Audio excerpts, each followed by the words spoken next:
Hi and welcome to the Gemhawks YouTube channel. I hope you're having a beautiful day today. For the free wire tutorial today, we're going to learn how to craft this dinky little Ammonite style pendant. Let's head down to the board, we'll take a closer look and then we will make one together. So here's our Ammonite Inspired Pendant, just a cute little spiral with some beads. I've chosen to work with some natural tiger's eye beads, and we're going to be working with 2 gauges of wire today. 1mm or 18 gauge for the main frame, and then I'm going to be adding in some 0.6mm or 22 gauge wire to add that little highlight and to secure the piece together. So let's just pop that up in the top corner for now. In terms of beads, I'm going to be using 8 4mm beads, and these all have a 1mm drill hole. Needs to have that drill hole so that it will fit on the main segment of wire.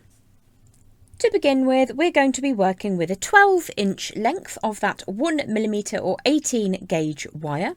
I have raw copper in my demonstration piece, and I'm working on the board today with an antique bronze colour. This is a medium temper, but the raw copper is between soft and medium. That also works really beautifully. So I'm going to be using, instead of round nose pliers, I've got my memory wire finishing pliers just to create that central round form. So what I tend to do is to go around about 2/3 of the way round that circle. And if I just grab this in the correct orientation, I'm going to grab the part of the circle that I've already created and I'm going to bring the tail of wire around, and in that way you get a slightly rounder central formation. So I'm going to allow the cut end to touch that continuation of wire just because it prevents it from snagging on clothes and the such like. When you're creating an open spiral like this, much the same as going for a closed spiral, you just need to take your time and move slowly. So I'm going to go for 2.5 turns from that start point. So where we are at the moment, we've gone 1 turn, 1.5 turns. So we've got another rotation of wire to do. And I'm allowing that space in between those passes of wire to be around about the same. So here we are. We've gone 1 and 2 times, so another half turn around that central aperture, and that just looks about right to me. And the 12 inches of wire is plenty for this job. If you wanted to make a much larger piece, then you can absolutely use a little more wire if you wanted to, although I feel that we've got quite a lot of wire here today anyway. So what we're going to do next is to start by winding on our finer wire. I'm just going to put some warmth into this tail of wire here. This is a medium temper wire, but I've had it a very long time, so it's slightly uncooperative. So I'm just going to pop that down for a second. The next wire that I'm going to be bringing in is directly from the reel, and I'm going to be working now with a raw copper in 0.6mm or 22 gauge. So I'm just going to unspool about 18 inches of wire, but leave that all connected onto the reel.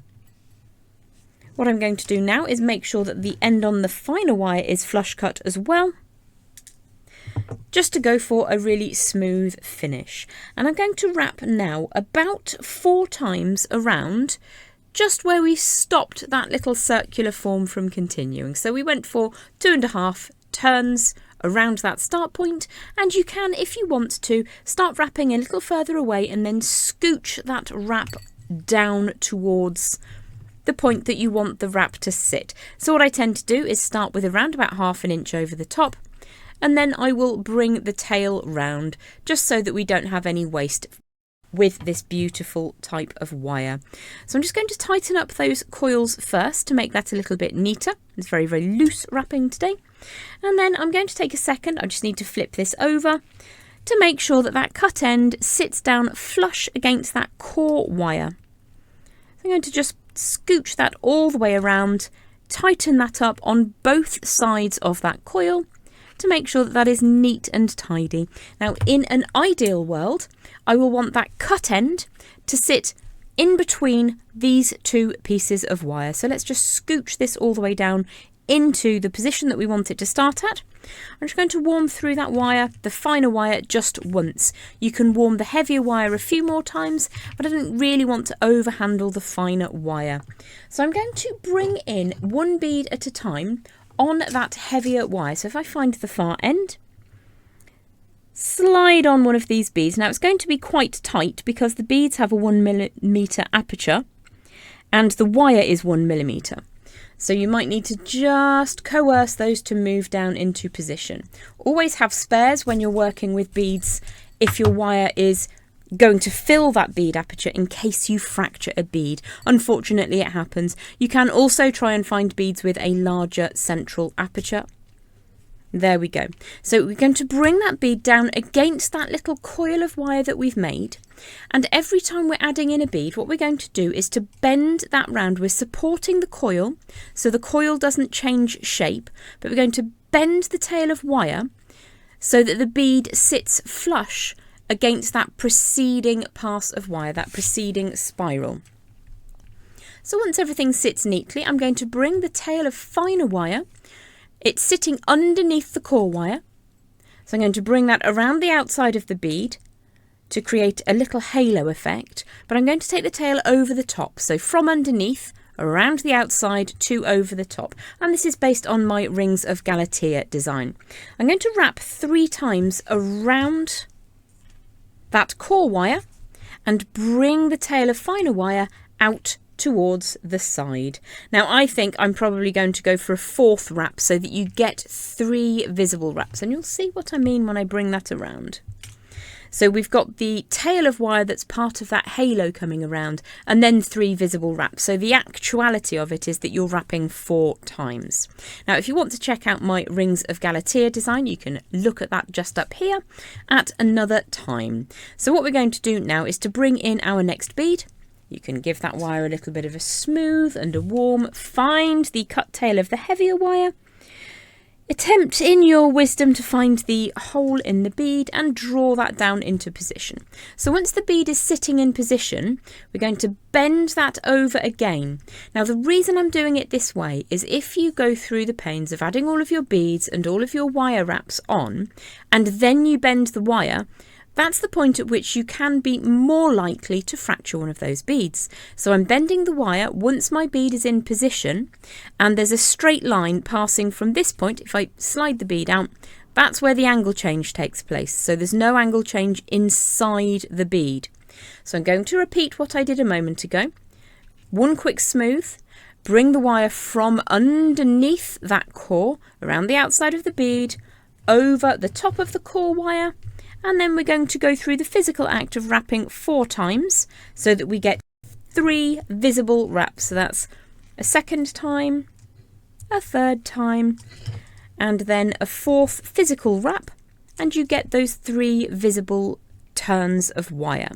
So you're just going to repeat that all the way around until you reach around about here. Now I've allowed 8 beads for this to happen because that's how many there are in my demonstration piece. You may need slightly more or slightly less depending on how tight you made that interior spiral and how neatly you are wrapping those little coils in between. Sometimes with the best will in the world they don't go quite as tight as you want them to, and that is absolutely fine. So I'm going to continue in the same way. Add a bead, create the bend, wrap around the edges, wrap 4 times for 3 visible wraps, and then repeat until I get back to here. So I've continued adding those beads, and each time I've added a bead I've given that wire a nice firm pull towards the centre and added that little halo. I've got 3 wraps after my final 7th bead on the spiral, and we'll move back down to the board now and I'll show you where to go next. So I think 7 beads looks about right. I think that matches really, really well. If you find that you're kind of between 6 and 8 beads, or you haven't got exactly the number that you wanted, you can just open that out slightly if you need to, just to make that sit how it works best for you. The idea is that we want those beads that are going around the last edge of that spiral to sit against the previous edge of the spiral. So once we get so that our last 3 wraps is matching up with where we started off, we're going to trim away just a couple of inches of wire so that we're free from the reel. Get that tidied and out of the way so it doesn't knock anything away. The next thing that we're going to do is have a look at which way round we want our pendant to face. So I think it looks slightly neater in this orientation, which will be opposite to my first one, which is absolutely fine. And what we're going to do is just bring that last line of wire down. As I said, if it doesn't match up perfectly, you can just open up that spiral slightly so that it sits exactly how you want it to sit. What we're going to do now is just warm through a couple of times that last piece of wire, and I'm going to take it from the top of the free wire that's coming away inside that first next spiral. I'm going to pull that through firmly so that I get a piece of wire that attaches the spiral here at the start point and the spiral here at the end point. So we just want to bring those two together, and that's one of the reasons we'd really like those beads to sit against the preceding pass of wire. And again, you can just tweak that open if you need to. Just get in there with your pliers and make it sit how you want it to sit. I think that works really, really well. So that is where I'm going to leave it. Now you can go for more than one pass of wire around here if you want to, but I'm keeping it quite clean and simple today. So once I've got that last bead sitting against the spiral and I'm happy with how everything's sitting, I'm going to make a very firm bend that connects those two together, and then I'm going to finish with 3 wraps, or because I started with 4 wraps, I might just match that in there. So if I go for those 4 wraps, and then what we're aiming to do is to cut that wire, finish it away, again in between the 2 parts of that design. So just make sure that that sits down smooth and is nice and tight and neat. Once that's all sitting in position, what we're going to do is to bring this wire away up at the top at a right angle bend.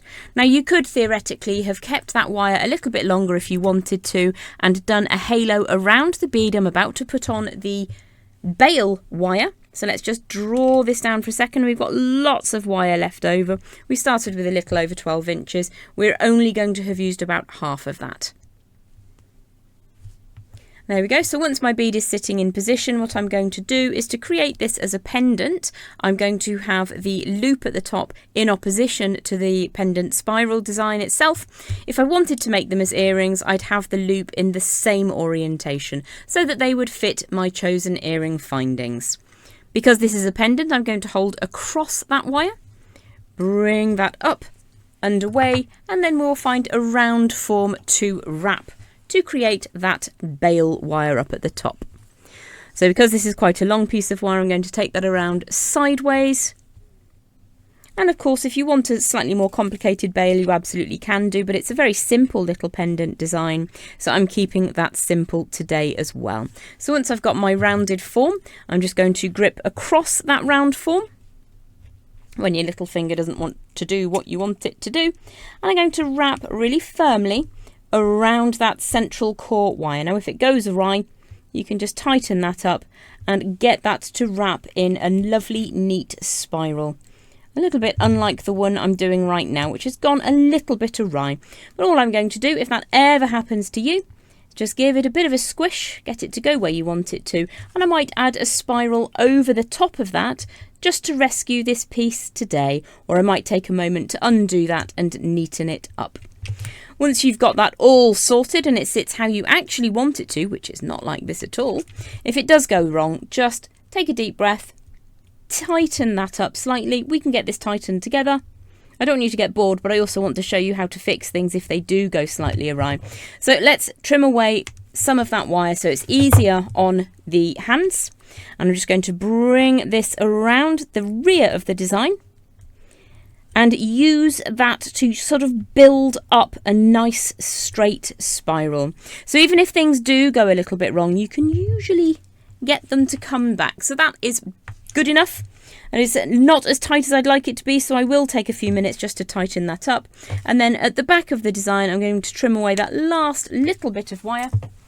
And then you would need to make sure that that end bit sits down flat to that bail wire. And take your time. Remember, don't crush your beads, don't rush yourself, and you'll end up with a nice, neat piece of jewellery. So even though that looked a bit iffy for a moment, I'm quite happy with that as a bail wire. I'll find a long pointed object later and just rounding that out slightly. But there is your Ammonite Inspired Pendant design. So I'm often asked why I leave gaffes and mistakes in my videos, and it's because if I can make that mistake, then maybe you can too, and I'd much rather show you how to fix it if it does happen to you. So one of the reasons that little loop up at the top went a bit squonky is because I'm using a reel of wire that I've had for about 10 years. It wasn't the best quality wire, but I abhor waste, so I'm using it anyway. It's much easier when you're working in that delightful brand new raw copper wire. It just has such a beautiful fluidity to work with. Anyway, thanks so much for hanging out with me and watching this video today. If you're enjoying the content, please do like the video. If you can share it amongst your friends on your social media, that really helps me to be seen by the wider community, as does hyping the video. It doesn't cost you anything, and you can do it 3 times within the first week since it's launched. Also, please consider subscribing to the channel. Again, that is completely free. Have a fab day, and I'll see you again soon. Bye for now.